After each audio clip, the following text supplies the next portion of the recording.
Vous avez la parole est à Monsieur Serge Letchimy pour le groupe SRC pour 5 minutes.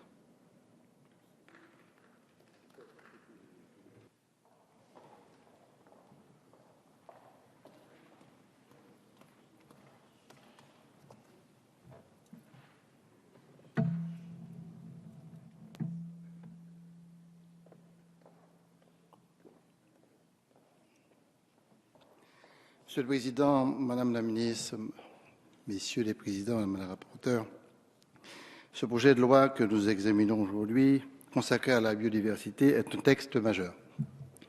Au sens global du terme, je pense que ça introduit une volonté d'éthique, de valeur et surtout de prise de conscience sur la question des équilibres écologiques dans le monde. L'infinie diversité des plantes, d'animaux rendent possible la création d'un système environnemental qui lui-même permet l'existence de l'ensemble du vivant et donc de toute l'espèce humaine. Or, cette biodiversité, pour le moins essentielle, complexe et dynamique, est extrêmement fragile. Donc, la protéger n'est donc pas un acte législatif banal comme les autres. L'enjeu n'est rien d'autre que celui de notre survie. Une fois ce fondement identifié, comment ne pas penser à nos pays d'outre-mer qui constituent l'enjeu essentiel aussi de ce texte. Les chiffres parlent d'eux-mêmes. On a beaucoup cité ce chiffre. 80% de la biodiversité se trouve dans nos régions, départements et collectivités d'outre-mer. Le collègue Serville en a parlé tout à l'heure. Mais répéter ces chiffres, c'est aussi faire prendre conscience aussi à la représentation nationale.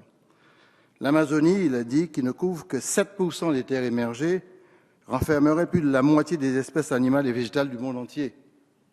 La Polynésie française, à elle seule, détient 20% des atolls du monde. La Nouvelle-Calédonie est quant à elle la deuxième plus grande barrière de corail de la planète avec 14 280 km² de récifs.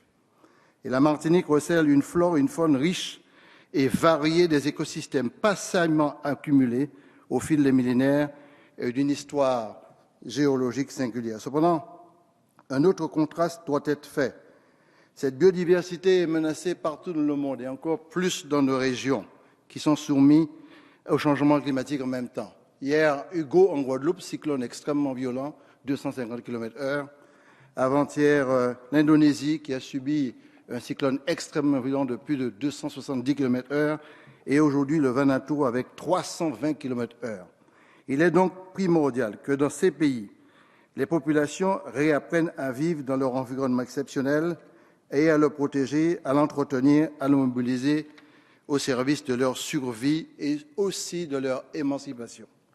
Quand nous cherchons des solutions pour l'épanouissement de notre pays, Aimé Césaire me disait volontiers « cherche dans la nature et tu trouveras ». Et il avait raison. La biodiversité doit aussi être perçue comme une source d'épanouissement, une source d'émancipation, tout à la fois individuelle et collective, tout autant culturelle qu'économique et sociale. Autrement dit, la richesse de sa biodiversité est un atout pour la France. Elle est une source infinie d'innovation et représente en ce sens un immense potentiel de développement. Or, ce potentiel se trouve essentiellement dans les Outre-mer, et Gabriel Serville l'a rappelé tout à l'heure. D'où la nécessité de donner à ces pays, dans ce texte, une place à la hauteur des enjeux. Vous l'avez fait, Madame la Ministre, puisque vous avez concerté très en amont, au niveau de la Commission. Nous avons eu des avancées assez importantes, j'en parlerai. Et nous avons organisé un grand séminaire au ministère de l'Environnement afin que tout un chacun puisse s'exprimer très clairement. La création d'une agence pour la biodiversité fait partie des grandes dispositions phares et la mise en place d'un régime particulier d'accès aux ressources génétiques et aux connaissances traditionnelles associées de partage équitable des avantages découlant de leur utilisation conformément à l'esprit du protocole de Nagoya, sans copier le protocole de Nagoya dans ses lettres. L'avant-projet de loi était, il faut le dire, c'est très clair, dénué de toute référence aux Outre-mer. Et je l'ai regretté, aucune décentralisation de la gouvernance n'y était par exemple prévue. Notre mobilisation a permis quelques avancées, notamment la possibilité pour les assemblées délibérantes des départements et régions d'outre-mer d'exercer, et c'est très important, la fonction d'autorité administrative délivrant les autorisations d'accès aux ressources génétiques dans le cadre de la procédure d'APA.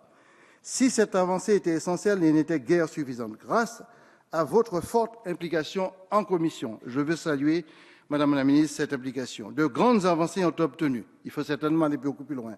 Aussi, il a été acté que la composition du Comité national de biodiversité, instance de décision politique clé en matière de biodiversité, s'attachera à une représentation significative de ces territoires ultramarins.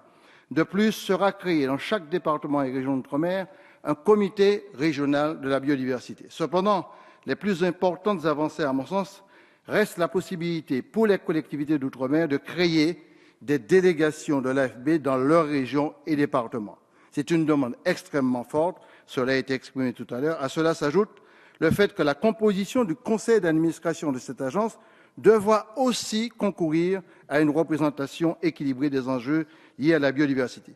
Je note aussi tout particulièrement l'ajout essentiel dans le texte de la possibilité de faire bénéficier les pratiques et savoirs traditionnels respectueux de la biodiversité du retour de l'appât, notamment au niveau de l'agence.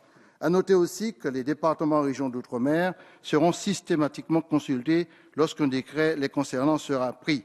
Alors, la représentation des Outre-mer au sein des instances de gouvernance de la biodiversité est un enjeu majeur et nous présenterons bien sûr des amendements tout à l'heure. L'atelier de travail du 11 février au ministère de l'Écologie a permis aussi de débattre et de formuler des propositions sur les modalités d'organisation de ces délégations. Il en est ressorti, je l'ai dit, des attentes extrêmement fortes. Je présenterai aussi des amendements à ce sujet. Enfin, concernant l'APA, je souhaite que les connaissances et les savoirs traditionnels respectueux de la biodiversité soient plus amplement reconnus dans ce texte, qu'on soit un petit peu plus précis. C'est reconnu dans l'idée, mais ce n'est pas suffisamment précis. En effet, cette reconnaissance des pratiques et savoirs traditionnels revêt une importance capitale. Cela pour deux raisons.